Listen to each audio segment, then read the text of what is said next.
In addition to the strength of the underlying collateral, CLOs benefit from other protections that help to reduce risk. So first, these are actively managed portfolios. So you have a credit manager who's building the portfolio, reinvesting cash flows, and is able to avoid issuers or sectors that perhaps they don't like. And this goes a long way in terms of maintaining the overall quality of the portfolio. Second, you have the equity tranche. This is the first loss tranche that will absorb losses in the portfolio before any of the CLO debt holders. This is the riskiest tranche of a CLO, but it also has the highest return because equity investors earn the excess cash flows after payment of interest to the CLO debt. But this excess cash flow is also there to make up any shortfalls that may exist to make sure that the senior note holders get paid. Third, you have a variety of covenants and collateral tests that need to be satisfied, both to achieve and maintain credit ratings on the tranches, but these also impact the priority of cash flows. So for example, if interest coverage or over-collateralization tests of a CLO are not satisfied, the manager will work to bring the portfolio into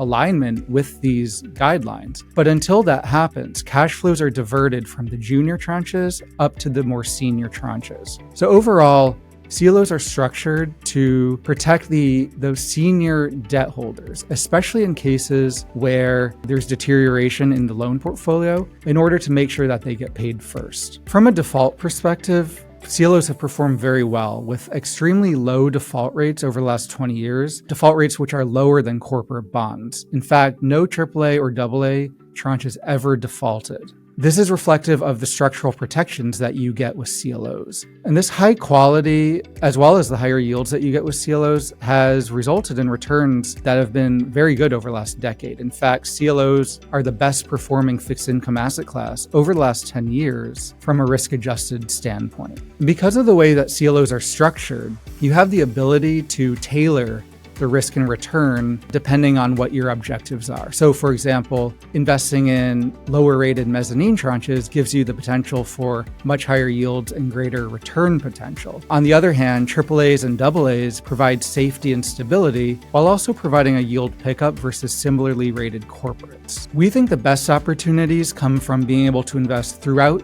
the CLO capital structure. This allows for potentially higher yields and total return opportunities by being able to adjust the portfolio as market conditions or the rate environment changes. We think this can provide better outcomes versus a ratings constrained approach without having to take excessive risk. Overall, investment-grade CLOs provide a very compelling combination of high quality as well as higher yields, and we believe they deserve a strategic allocation within a core bond portfolio. But this is a unique market, and we think investors are best served by investing with an experienced manager who takes an active approach. So this is both in terms of how they construct the portfolio, for example, the types of rating exposures they have given market conditions, but also the due diligence that they're able to do on each individual CLO. Every CLO is different in terms of the underlying portfolio, the CLO manager style, and every deal can have unique terms. You can't just look at the ratings. You need to do